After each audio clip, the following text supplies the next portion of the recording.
जिला न्यायालय में आयोजित नेशनल लोक अदालत के अंतर्गत फैमिली कोर्ट में 500 मामलों की सुनवाई की गई, जिसमें से लगभग 100 मामलों का निराकरण किया गया।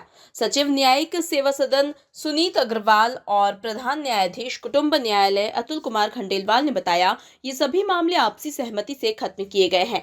वैसे तो 100 प्रकरण को न्यायालय में 1 माह में निराकृत किया जाता है, जिसे हमने लोक अदालत के माध्यम से एक ही दिन में खत्म कर दिया है। जिला न्यायालय भोपाल में आयोजित नेशनल लोक अदालत में जिस तरह से जनता ने उत्साह दिखाया है, इसके लिए पक्षकारों को धन्यवाद ज्ञापित करना चाहेंगे।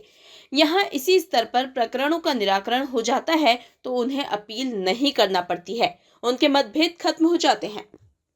आज लगभग 100 से अधिक प्रकरण फैमिली कोर्ट में आपसी समझौते से निराकृत हुए हैं, जिनमें कई परिवार साथ में गए हैं, कुछ परिवार अलग भी हुए हैं, परंतु अधिकांश परिवार साथ-साथ में रहने के लिए चले गए हैं। आपसी समझौते के आधार पर ही हुए हैं। दोनों पक्षकार जब साथ-साथ रहने के लिए तैयार हो गए, उनके विवादों का उनने आपस में हल निकाल लिया है, उनके जब मन मिल गए आपस में, तब वो साथ-साथ में रहने के लिए चले गए हैं।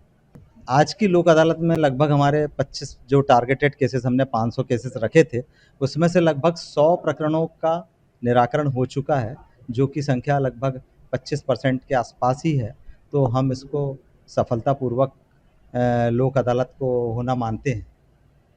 25% प्रकरणों का निराकरण होना, जो लगभग 100 प्रकरण निराकृत हुए हैं, वो नियमित रूप से 1 माह में एक अदालत में निराकृत होते हैं, तो लगभग 1 माह का डिस्पोजल हमने 1 दिन में लोक अदालत के माध्यम से पूर्ण किया है।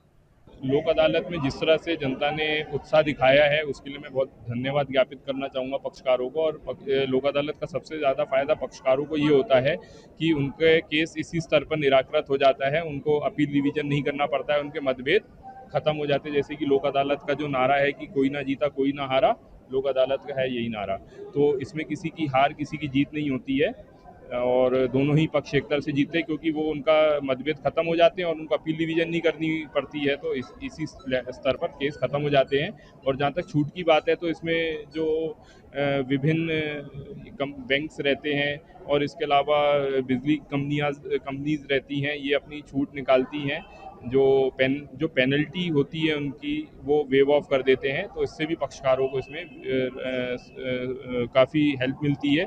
इसके अलावा जो कोर्ट फीस है, सिविल केसेस रहते हैं उसमें और चेक बाउंस के केसेस रहते हैं, उसमें काफ़ी ज़्यादा कोर्ट फीस लगती है, तो वो कोर्ट फीस पूर्णतः वापस होती है 100%। तो ये भी लाभ पक्षकारों को मिलता है।